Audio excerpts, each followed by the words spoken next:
Ngapa kamu tolak-tolak? Tak tahu ke lelaki kamu ni? Kamu tolak juga. Ngapa? Kamu ni derhaka kepada lelaki. Maka jawab Nabi. Nabi pula mencela. Maka sabda Nabi sallallahu alaihi wasallam, tinggalkan olehmu, jangan marah dia, jangan usik dia. Maka bahawa sesungguhnya telah memperbuat ia akan yang terlebih banyak daripada demikian itu. Dia di masa-masa yang lain bukan saja nolak, lebih daripada itu pun ada dia buatnya. Tak ada kabarnya apa pun ya, tapi lebih daripada menolak dada Nabi tu. Maknanya isteri-isteri Nabi pun ada juga yang melawan Nabi, ada juga yang marah Nabi, ada juga yang nengkin Nabi. Ini bukan menjadi alasan kita ni boleh nengkin kerang lepas nikah ya. Bukan alasannya, tapi nak ngabarkan bahawa rumah tangga tu ada persengketaan, ada perselisihan pendapat. Yang lebih dari itu pun ada kan. Dan sabda Nabi sallallahu alaihi wasallam, bermula yang lebih tersempurna, yang lebih sempurna iman orang yang mukmin itu, iaitu orang yang terlebih baik perangai yang terlebih baik perangai itu, dan yang terlebih mengasihani dan menyayangi, yakni sayangi dengan ahlinya. Ini cerita lain. Yang tadi nak menggambarkan bahawa keluarga Nabi pun, kehidupan Nabi pun, rumah tangga Nabi pun, ada ketikanya isteri Nabi pun ada marah dengan Nabi. Lebih-lebih lagi Aisyah lagi banyak dia peristiwa dia dengan Nabi. Ini pun cerita ni ada riwayat lain mengatakan yang menolak dada Nabi itu Aisyah lah. Marah isteri Abu Bakar kepadanya, mertua Nabi itu kepada Aisyah lah ya. Kata Nabi tak usah marah, kata. Lebih dari itu pun ada dia buatnya. Tapi Aisyah tu bolehlah dimaafkan kerana masa dia berkahwin dengan Nabi, dia tu budak lagi. Akal tak apa cukup lagi.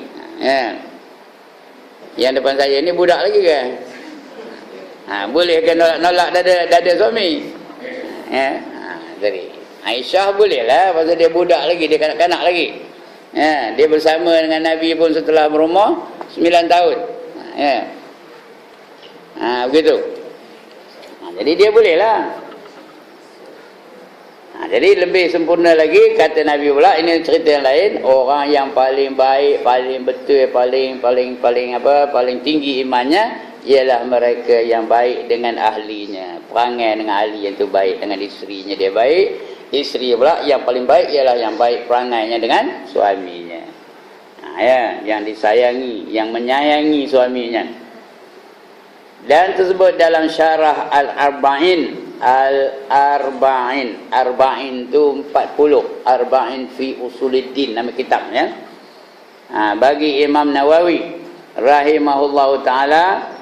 Dan tersebut di dalam Sahih Muslim, dan sabda Nabi sallallahu alaihi wasallam, la yafraq mu'minun mu'minatun inkariha minha khuluqan radiya minha akhar. La yafraq mu'minun mu'minah inkariha minha khuluqan radiya minha akhar.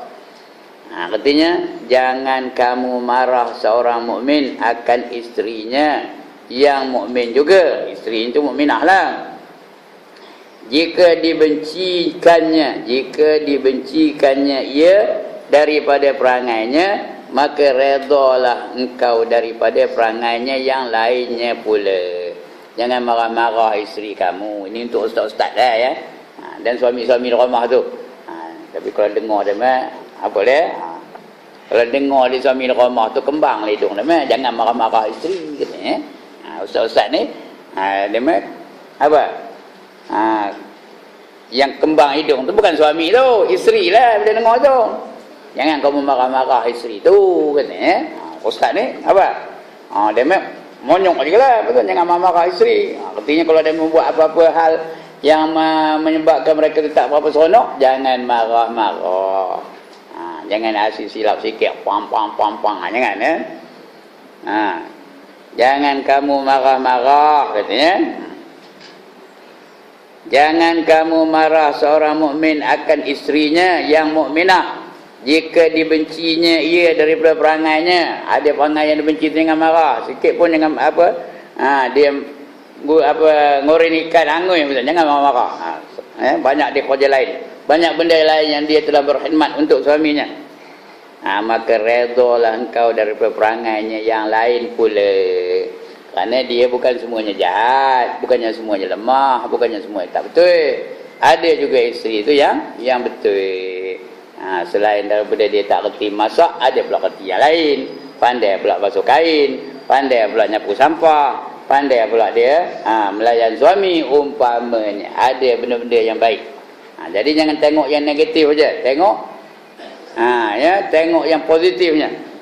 Supaya dia dapat bersabar di atas perangai isterinya. Itu di antara fadilat kahwin tu. Di antara fadilat kahwin tu ialah dia redha dan sabar di atas perangai isteri-isteri dia, ya. Dia berlatih sabar. Sebab itu siapa boleh mengendalikan dua orang isteri, dia boleh memerintah satu negara. Kalau dia boleh mengendalikan dua orang isteri. Kerana dua orang isteri tu kerenahnya, tak tahu mengabur, tapi saya try lah. Kalau tak percaya ustaz-ustaz try. Siapa boleh mengendalikan dua orang isteri, dia boleh memerintah satu negara. Kerana isteri ni seorang pun payah tahu. Payah nak mengendalikannya, payah nak kontrol. Kalau seorang pun, ini kan pula dua. Ini kan pula empat. Jadi sebab itu dia melatih supaya jadi sabar. Melatih kita ni supaya jadi redha dengan perangai-perangai isteri dia tu. Kemudian ada sebut dalam sahih Muslim pula, ya. Di dalam sahih sabda Nabi sallallahu alaihi wasallam, la yajlidu ahadukum imra'atahu jaldal abdi summa yujami'uha fi akhiril yaum. Artinya jangan seorang kamu memalu akan istrinya. Malu tu bukan bagi malu, memalu tu muka. Jangan kamu memukul akan isteri kamu seperti memalu bagi hambanya. Lepas dipukul, kemudian jima pula dia pada akhir hari. Siang tu mukul, nampak tang pipi. Nantak saya sebut, saya dah tua, berdiri saya dah. Siang tu nampak pipi situ, pang dah. Malam cium pula. Ya Allah, punyalah bingung,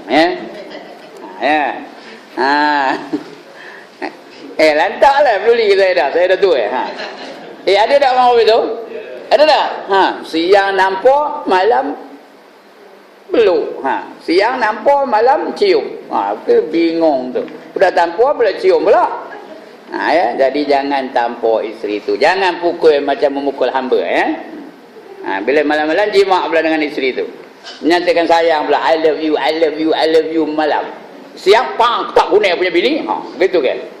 Jangan ini untuk demo lah. Mujur suami tak ada. Kalau ada suami patutnya ajak dia mendatang tu. Biar dia dua-dua sekali dapat pengetahuan tu, ya. Jangan seorang kamu memalu, artinya memukul akan isterinya seperti memalu bagi hambanya, kemudian jima pula ia pada akhir hari.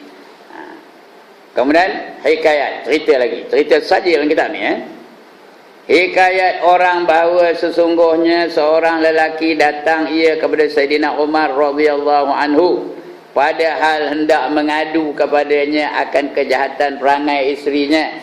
Masa itu Umar dah jadi khalifah, Rasulullah dah wafat, Abu Bakar pun dah meninggal dunia, Umar lah jadi khalifah. Seorang pergi nak jumpa dengan Umar, nak ngadukan isteri dia ni banyak benar perangai yang dia tak suka. Isteri dia suka marah dia lah, anu nak mengadu pada Umar. Apa nak buat?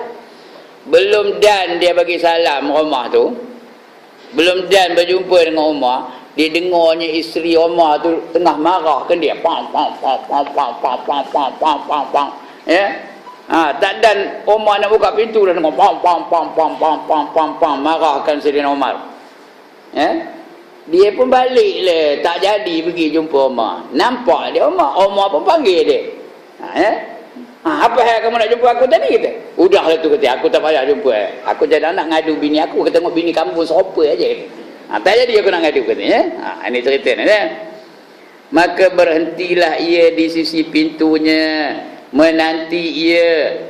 Lelaki tu menanti ia, lelaki ini akan keluar. Sayyidina Umar, lelaki tu nunggu Umar tu keluar. Maka mendengar ia akan isterinya berpanjanglah menyakiti atasnya. Isterinya lagi teruk rupanya isteri Umar tu. Marahkan Umar. Padahal Umar dah ketika itu dah jadi apa? Amirul Mukminin. Dah jadi khalifah. Jadi raja. Pun dimarah di isterinya. Menyakiti atasnya dengan lidahnya. Dan padahal ia diam juga. Umar tu diam, monyok je, tak melawan. Padahal Umar tu garang ke dah. Perempuan? Umar tu garang ke dah. Paling garang di antara sahabat-sahabat Sayyidina Umar lah. Tapi dia monyok aja Umar tu. Nikui aja, tak ada melawan pun. Tiada jawab atasnya. Maka berpaling lelaki tu balik. Laku dia pun serupa aku je, kata lelaki ni. Isteri aku pun serupa isteri dia juga. Umar pun macam aku juga, nikah je tak nak jawab isterinya kata. Balik dia. Maka berpaling lelaki itu padahal berkata ia, ini hal Amirul Mukminin, isteri Amirul Mukminin berapa itu. Maka betapa hal aku, isteri aku patutlah berapa itu. Maka keluarlah Sayyidina Umar, nampak dia Umar. Sekeluar Sayyidina Umar, maka melihat ia akan lelaki itu sudah berpaling pergi. Maka menyerulah oleh Sayyidina Umar akan dia. Mari, panggil dia. Yang ni memanggil ia akan lelaki itu. Dan berkata pula ia, apa hajat engkau datang? Maka berkata orang tadi, berkata ia, ya Amirul Mukminin. Itu bukan roh tu ya Amirul Mukminin. Roh alif datar roh roh, bukan roh RUL tu RAL. Ya Amirul Mukminin. Datangku kerana mengadu aku akan dikau akan kejahatan perangai isteriku dan berpanjanganlah menyakiti atasku. Aku ngadu pada kamu, aku nak ngaburkan isteri aku tu. Selalu marah-marah aku. Berpanjangan marahnya. Tiap-tiap hari marah, meletih aja. Bot bed. Tahu ke bot bed? Pront-prent. Hari-hari apa itu? Ada tak orang yang depan saya ni bot bed, pront-prent? Ada ke tak ada? Ada ke tak ada? Ngaku aje lah. Usah buat lah. Datangku kerana mengadu aku akan dikau akan kejahatan perangai isteriku dan berpanjanganlah menyakiti atasku.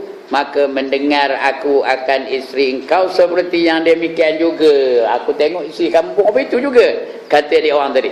Maka kembalilah aku dan aku kata, apabila ada demikian hal Amirul Mukminin serta isterinya, maka betapa hal aku. Kalau khalifah pun Rabi itu, isteri khalifah macam itu, betapa aku dan isteri aku. Biasalah tu katanya. Tak jadi dia ngadu kepada Umar. Maka berkata Sayyidina Umar, berkata oleh Sayyidina Umar, ya akhi, apa kata akhi? Wahai saudara. Ya akhi, saudaraku. Artinya, hai saudaraku, bahawa sesungguhnya menanggung aku akan dia itu kerana beberapa hak baginya di atasku. Aku pun tanggung aja lah. Aku kerita. Tahu kerita? Tahu kerita tak? Aku terima aja lah. Aku tak ada apa. Kerana apa? Itu sikit aja dah yang dia lakukan pada aku tu katanya. Kerana apa? Kerana beberapa hak baginya di atasku. Kadang-kadang dia memang ada hak untuk marah aku. Bahawa sesungguhnya ia memasakkan bagi makananku. Itu yang baik-baiknya. Jadi aku tanggung kalau penderitaan itu kerana dia hari-hari masakkan untuk aku. Pagi-pagi lagi dah masak, aku tengah meroloh, dia dah bangkit menyediakan makanan. Itu zaman itu. Zaman ini tak ada. Zaman ini dia tak ada bangkit awal pun. Bangkit-bangkit je apa buat? Nak menyediakan untuk suami dan anak-anaknya. Pergi ke kedai, nunjuk dia. Ya, itu buat itu. batu. Nasi lemak tak payah masak dah ada kedai aja. Kedai. Usah buat lah. Dia memasak. Ada orang suami isteri tau, dia dah kahwin dah berapa tahun, tak pernah masak untuk suami. Kali pun tak pernah. Ada orang betul. Saya dah tua, tahu dah saya. Tambah isterinya bekerja, suaminya pun bekerja. Tak pernah dia merasa ayuh tangan isteri je tu. Jangan kopi tu perempuan ya. Sekali-sekali masak untuk suami tu. Kerana masakan isteri itu lain tahu, walaupun tak sedap, tapi kalau isteri itu yang memasaknya, menandakan dia kasih kepada suaminya.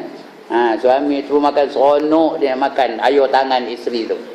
Kalau saya di kedai je hari-hari, sekali-sekali masak di rumah. Biar apa? Biar suami itu suami itu appreciate your attitude, appreciate your commitment towards your rumah tangga, towards your family, supaya dia menghargai pengorbanan isteri itu terhadap dirinya. Ini betul juga. Artinya apa? Hai saudaraku, bahawa sesungguhnya menanggung aku akan dia itu kerana beberapa hak baginya atasku, bahawa sesungguhnya ia memasakkan bagi makananku, lagi membakar ia akan roti. Orang Arab makan roti, kita tak makan roti. Lagi membasuh ia akan kainku. Dia membasuh akan kainku. Dulu orang basuh ada mesin basuh ke zaman Saidina Umar tu. Macam mana basuh? Nyentek kurang. Itu cara mereka membasuh kain. Ini dah di rumah dah ada mesin basuh, ngantor ke dobi lagi. Apakah hal? Ada ke dia mengantor ke dobi lagi sekarang ni? Tak ada lagi.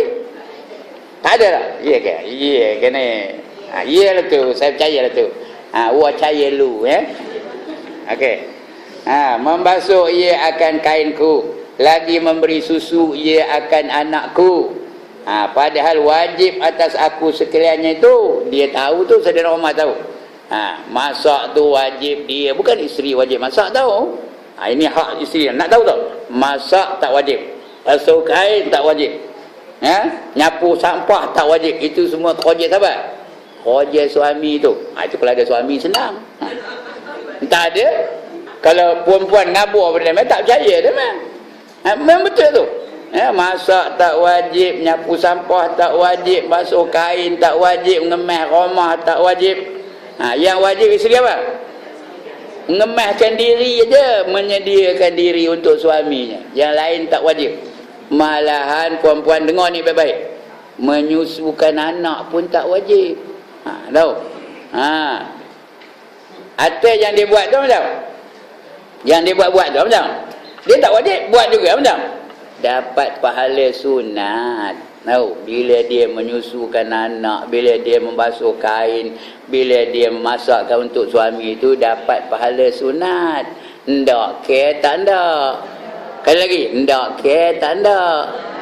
Sebab itu buat juga walaupun tak wajib. Besar pahalanya ya. Dia masakkan untuk suaminya, keluar peluh. Peluh itulah nanti yang akan membakar, yang akan memadamkan api neraka yang nak membakar dia. Penat itulah yang akan melepaskan dia daripada neraka nanti. Kewajipan isteri 4 aja dah kita baca dulu. Apa dah? Yang pertama, sembahyang 5 waktu. Yang kedua, puasa di bulan Ramadan. Yang ketiga, taat kepada suami. How many percent? How many percent nak taat? 100%. Selagi tidak menyalahi syariat mesti 100% taat kepada suami. Selagi tidak menyalahi syariat. Yang keempat, jaga hak-hak suami. Ini hadis Nabi ke bawah ni.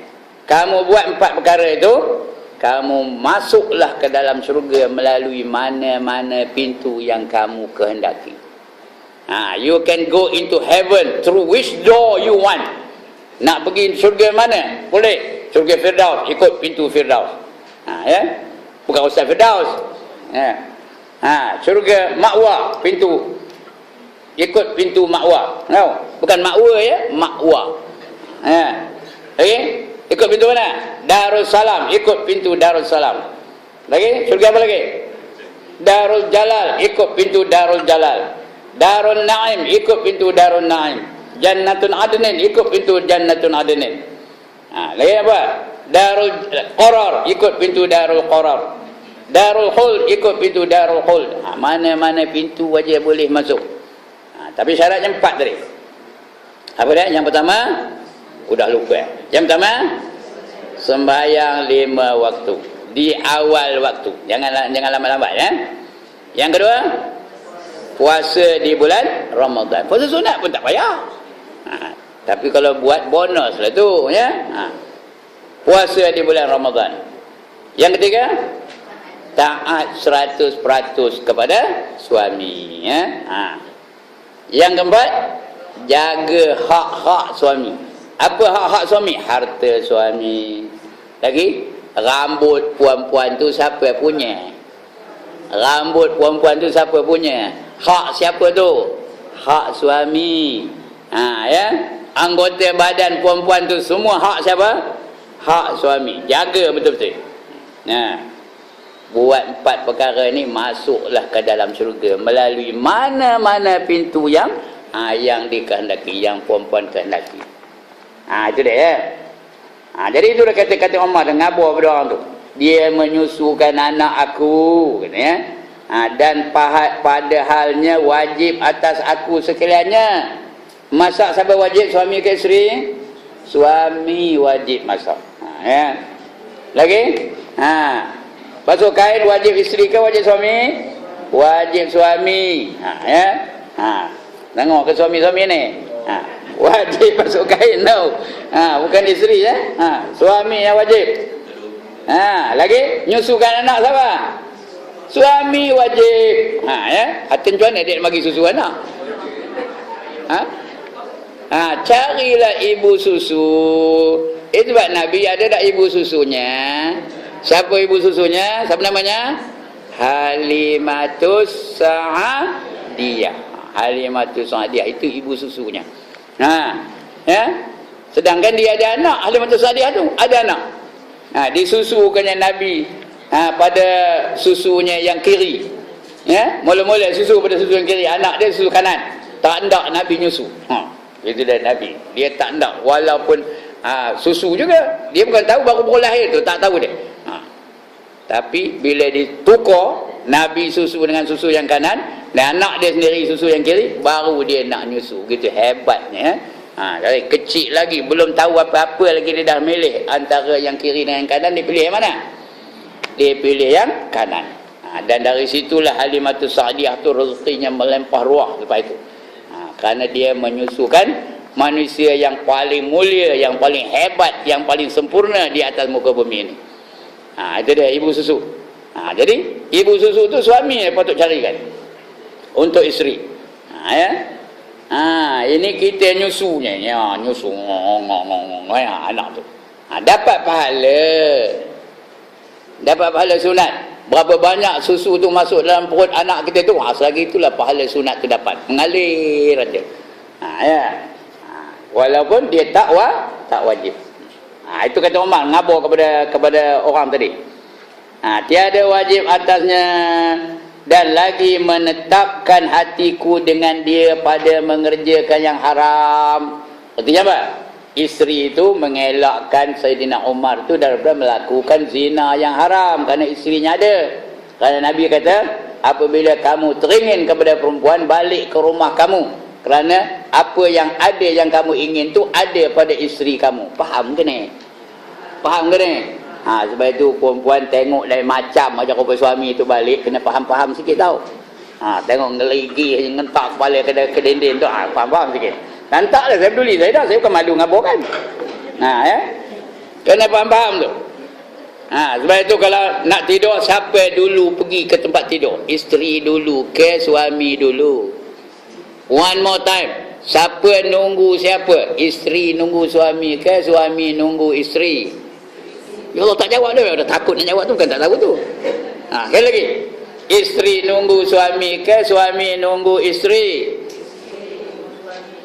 Isteri menunggu suami. Jangan suami itu nunggu isteri. Masuk dalam bilik tentum bilik tu. Orang ngempaskan kepala ke dinding tu. Isteri dah lagi. Nak tengok maharaja lawak tak habis lagi. Jangan harus jadi orang itu ya.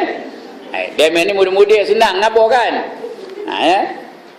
Ini orang tua bercakap ni, tahu dah dah. Jangan dentang pintu tu keluar masuk dalam bilik isteri buat naik aja. Jangan harus. Ini dia umat dah khabar pada orang tua ni. Tiada wajib atasnya dan lagi menetapkan hatiku dengan dia daripada mengerjakan yang haram. Maka menanggung akan dia kerana demikian itu aja. Dia marah sikit je, sekejap aja dia marah, lepas tu baiklah balik gitu, sebab itu aku tanggung jugalah. Macam mana penderitaan aku dimarah oleh isteri aku tanggung juga, kerana kebaikannya lebih banyak daripada keburukannya gitu. Jadi suami-suami kena sabarlah dengan perangai-perangai isterinya ya. Maka berkata oleh lelaki itu, hai Amirul Mukminin, seperti yang demikian itulah isteriku. Isteri aku pun itu juga. Dia nyusukan anak aku, dia membasuh pakaian aku, dia memasakkan makanan aku. Cuma dia beletio aja. Tahu ke beletio? Ya Allah, dia tak pernah dengar beletio. Apa? Meletir. Itu aja kesalahan dia. Toho aja lah. Tahu toho? Tak tahu dia macam perak ni. Toho tahan aja lah.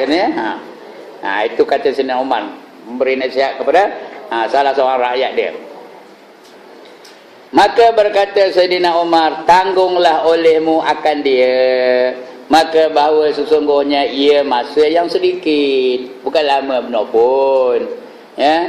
Habis-habis 60 tahun. Lepas tu kita pun padam lah, dia pun padam lah, kamu pun padam juga. Artinya berapa kalau bukan lama benar, kejap aja. 60 tahun lama ke sekejap? Lama ke sekejap? Kejap aja. Saya kira-kira dah 73 tahun. Kejap aja rasanya. Rasa-rasa saya ni baru 17 tahun. Tapi udah berapa? 73 tahun. Kejap aja, pejam celik, udah tua. Ya. Kemudian dihikayatkan lagi. Banyak benar cerita ni. Dihikayatkan lagi. Dihikayatkan orang bahawa sesungguhnya adalah setengah daripada orang yang soleh itu baginya seorang saudara. Ada seorang soleh itu, ada saudaranya seorang. Yang soleh pula, dia pun soleh, saudaranya pun soleh juga. Dan adalah ia ziarah akan dia pada tiap-tiap tahun. Tiap tahun dia pergi ziarah saudaranya yang soleh itu. Dia pun soleh juga. Maka datang ia sekali kerana ziarah akan dia. Maka mengetuk ia akan pintu rumahnya. Maka berkata oleh isterinya, Man tu apa? Nama dia Man kan? Oh Man, itu kan? Apa kata Man? Siapa kamu ni? Dia tak kenal rupanya. Man katanya. Yakni siapa kamu ni? Maka menjawab ia, saudara suaminya engkau. Kawan suami kamu katanya. Pada agama Allah dan kerana ziarah akan dia. Aku nak ziarah kerana Allah akan dia. Maka menjawab dia, saudara suami engkau pada agama Allah dan ia kerana ziarah akan dia. Maka berkata oleh isterinya, pergi ia mengambil kayu api. Dia tak ada rumah, dia mengambil kayu api katanya. Tiada mengambilkan akan dia oleh Allah Ta'ala, serta dengan bersungguh-sungguhnya isteri itu pada mengatakan yang kejahatannya di depan kawan tu, baru jumpa kejap itu. Itu kawan suaminya. Suami mana? Kata tanya. Suami pergi mengambil kayu api. Lepas itu dia menceritakan hal suaminya tu kepada yang orang yang baru datang tu. Mengumpat-ngumpat suaminya. Tak guna punya suami. Begini anu mengumpat suami tu. Menyumpah-nyumpah apa tu? Menyatakan yang kejahatannya dan menyumpah-nyumpah ia akan dia. Maka di antaranya seperti yang demikian itu, dan tiba-tiba dengan dia saudaranya sesungguhnya telah menanggungkan ia akan harimau bekas kayu api itu. Dia ambil kayu api, ditanggung dia rimau tu mawakan kayu apinya tu. Faham ke ni? Kayu api tu letak atas belakang rimau. Rimau tu mawak kayu api tu. Mawakkan dia. Dia apa tak kerjanya. Maka tatkala sampai saudaranya memberi salam ia atasnya serta tarhib. Apa tarhib? Marhaban. Mengucapkan selamat datang. Tarhib dengan dia, kemudian menurunkan ia akan kayu itu dari belakang harimau dan berkata ia baginya, pergilah olehmu. Pergi kamu rimau. Rimau tu pun balik ke dalam hutan. Rimau liar ni bukan rimau bela. Rimau liar tu. Rimau tu pun balik dalam hutan. Apa kata dia? Pergilah olehmu, barakallahu fik. Barakallahu fik tu artinya apa? Telah memberi berkat oleh Allah akan kamu. Mudah-mudahan Allah berkatkan kamu wahai rimau. Kata dia ngabur pada rimau tu. Lepas tu bersembanglah dia, baliklah dia. Cerita tu habis situ je, bukan itu je. Baliklah dia. Tahun depan dia datang lagi. Kemudian daripada itu masuklah ia akan saudaranya ke rumahnya, padahal isterinya tu menyumpah-nyumpah. Balik lambat tak guna punya laki. Betul lebih kurang. Tak adalah saya dengar apa disumpahnya, itulah lebih kurangnya. Tak guna punya laki, jantan tak guna. Nama aja jantan tapi tak tahu tanggungjawab. Macam-macam lah dia menyumpah suaminya depan kawan tu. Depan kawan dia tu. Punyalah hebat. Ada ke isteri yang begitu? Tak ada ya, isteri ni tak ada main baik-baik belakang. Menyumpah-nyumpah dan memaki-maki ia kepadanya. Maka tiada menjawab ia akan dia. Itu orang soleh. Orang soleh tu diam aja. Tak ada menjawab pun. Kalau menjawab agaknya beramuk lah dia mah. Ini tak ada jawab, diam aja dia. Maka memberi makanlah ia akan saudaranya. Kemudian daripada sudah makan menuntut tinggal ia serta berpaling ia atas sehabis-habis takjub. Artinya tak ada lagi yang lebih takjub. Apa tu takjub? Heran dia nengoknya, tahan betul, soleh betul sahabat aku ni. Lalu dia nanggung penderitaan dimaki hamun oleh isterinya. Takjub dia. Heran dia akan kesabaran sahabat itu. Daripada sabarnya atas isterinya. Kemudian datang ia pada tahun depan, tahun yang kedua tu dia datang lagi. Kemudian datang pula ia ziarah pada tahun yang keduanya. Maka menepuk dia, mengetuk pintu dia, tak ketuk pintu akan pintu rumah saudaranya. Maka berkata oleh seorang perempuan yang lain pula, man, macam tadi juga, man, siapa tu? Artinya siapa? Maka menjawab dia, saudara suami engkau. Datang ziarah akan dia. Maka berkata oleh perempuan itu dengan pujinya, marhaban. Itu perempuan tu lain pula. Tadi marah-marah, meto-meto, tahu meto? Tahu ke meto? Marah-marah. Ini dah marhaban. Apa tu marhaban? Apa marhaban? Selamat datang. Itu orang marhaban tu mengucapkan selamat datang lah. Tahu? Marhaban. Ada ke pernah dengar ni? Ya Hano, ada pula Ya Hano begini ya.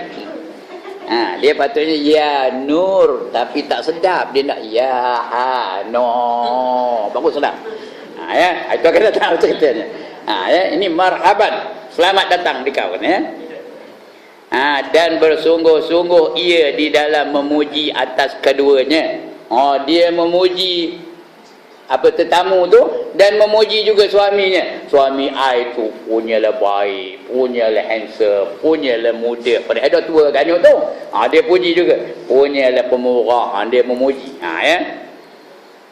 Dan adalah perempuannya ia pun dengan menantikan dia. Perempuan tu nunggu, menanti-nanti kedatangan kepulangan suaminya tu. Maka datanglah saudaranya. Tak lama lepas tu datang saudaranya. Ditengoknya apa? Saudaranya itu memikul kayu api itu dah tak ada rimau. Rimau yang dulu, tahu sudah ingat tak? Siapa bawa kayu api dia? Rimau bawanya, ini dah dia sendiri mikul. Bermula kayu api itu ditanggung atas belakang tengkuknya. Dia pikul kayu api itu sendiri.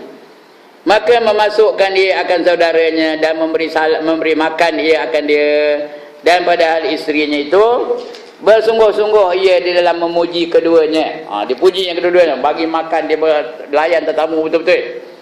Maka tatkala menghendaki bercerai keduanya, dia pun nak balik, nak bercerai. ia bercerai, dia bertanyalah ia akan saudaranya itu daripada barang yang melihat ia daripada menanggung harimau akan kayu apinya, dan pada zaman kejahatan lidah, dan bertanya ia kepada daripada menanggungnya ia akan kayu di atas belakang tengkuknya pada zaman lemah lembut lagi manis lidah isterinya tu. Aku tengok tahun sudah rima bawa kayu api kamu, ya. Masa itu isteri kamu tu yang dulu asyik maki-maki kamu je, maki hamun kamu je, tapi aku tengok rima menanggung apa namanya kayu api yang kamu bawa tu. Sekarang ni isteri kamu tu dah baik, elok benar pula isteri yang ni, sambutannya elok, perkataannya lemah lembut, tapi aku tengok kamu menanggung apa? Menanggung kayu api atas tengkuk kamu. Apa hal yang berlaku ni? Katalah. Dia pun menanya kepada sahabat yang tadi. Ya. Bagaimana lidahnya? Maka apa jua sebab padanya? Maka menjawab dia, ya akhi, wahai saudaraku, kata dia tengok, ya. Ya akhi, wahai saudaraku, telah disempurnakan aku pada ketika jahat perangai isteriku, dan adalah aku sabar atas cercanya. Dia marah-marahkan aku sabar aja, kata dia, apa sahabat tadi, ya. Dan kesusahannya, maka memudahkan Allah Subhanahu wa taala bagiku. Karena aku sabar, Allah bagi kemudahan bagiku. Ya. Itu apa namanya fadilat orang sabar tu. Allah bagi kemudahan. Ya. Allah mudahkan. Maka memudahkan Allah Subhanahu wa taala bagiku akan harimau yang telah engkau lihat ia, yang menanggung ia akan kayu api itu, sebab sabarku atasnya. Kemudian berkahwin aku akan perempuan yang soleh ini. Solehah lah tu, ya. Perempuan yang solehah lah, kahwin dia. Perempuan yang dulu mati, dia kahwin baru. Ya. Kahwin baru dengan perempuan yang solehah ni. Ya. Dan adalah aku di dalam kesenangan dan sentosa. Di rumah aku sentosa. Rumahku, syurgaku. Ada sentosa. Dah ada syurga. Kerana isterinya solehah. Isteri tak pernah marah-marah. Isteri memuji-muji dia aja. Ya. Isterinya apa namanya memulia-muliakan dia. Jadi hidup dia bahagia di dalam rumah tu. Maka putuslah daripada aku harimau yang putuslah daripada aku harimau. Tak ada harimau tu datang nolong aku lagi. Maka berhajatlah aku. Yakni berkandaklah aku bahawa menanggung di atas belakang. Menanggung di atas belakang tengkukku kerana kesenanganku serta perempuan yang soleh ini. Jadi dah tak ada rimau tu nolong kerana aku tak ada susah lagi. Tak ada apa kesusahan. Di rumah tak ada susah. Tak ada pula ngik-ngik telinga dengar je dah.